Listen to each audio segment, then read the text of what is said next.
Bonjour mes pères, j'espère que vous allez bien. De mon côté, tout va bien. Aujourd'hui, je vais partager avec vous la recette de yaourt fait maison. Et là, vous pouvez voir, je suis en train de mettre mon lait dans la marmite. Donc, vous prenez le lait, vous mettez dans la marmite et par la suite, vous allez mettre du feu. Mais rassurez-vous que vous êtes en train de remuer le lait aussi longtemps que le lait est au feu. Et ici, le but, c'est de chauffer le lait proche à ébullition. Donc, les liquides vont à ébullition à 100 degrés Celsius, mais rassurez-vous que ça soit aux environs de 98-99, puis enlevez votre lait du feu. Donc, là, vous pouvez voir, je suis en train de continuer à remuer mon lait. Je prends tout mon temps.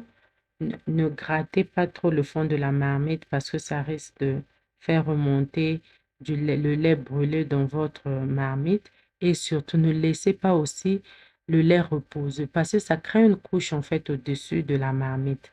Si vous laissez le lait sans pourtant le remuer, vous allez voir que cette couche-là va se mélanger avec votre liquide et votre yaourt aura un peu des résidus quand vous allez le boire. Donc, c'est un peu ça.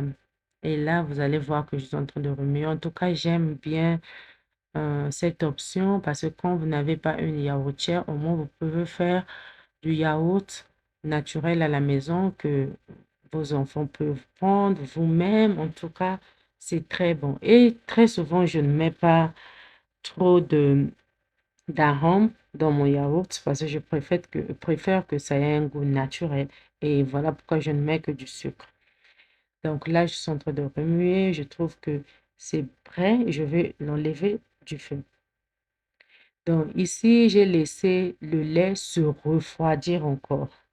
Donc, c'est un peu ça. Donc, vous laissez le lait se refroidir et que le lait devienne tiède. Et là, je vais mettre du yaourt pour la fermentation.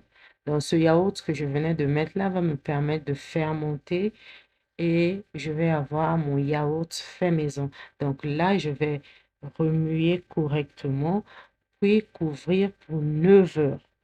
Oui, ça prend du temps. Vous allez couvrir pour 9 heures, laisser à un endroit sec et frais. Ne remuez pas, laissez ça pendant 9 heures du temps. Et ici, vous pouvez voir, c'est au bout de 9 heures, vous pouvez voir comment le yaourt s'est fermenté. Et là, maintenant, je vais ajouter du sucre.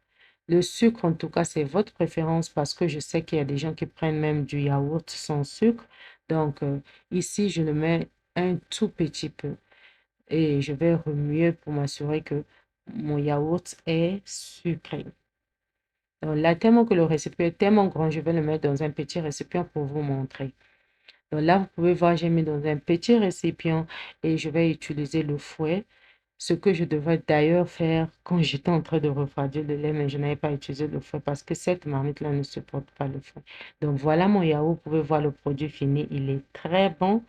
Il est délicieux. Essayez chez vous et faites-moi savoir. N'oubliez pas de partager la vidéo, aimer et à nous revoir à très bientôt. Surtout, abonnez-vous sur ma chaîne.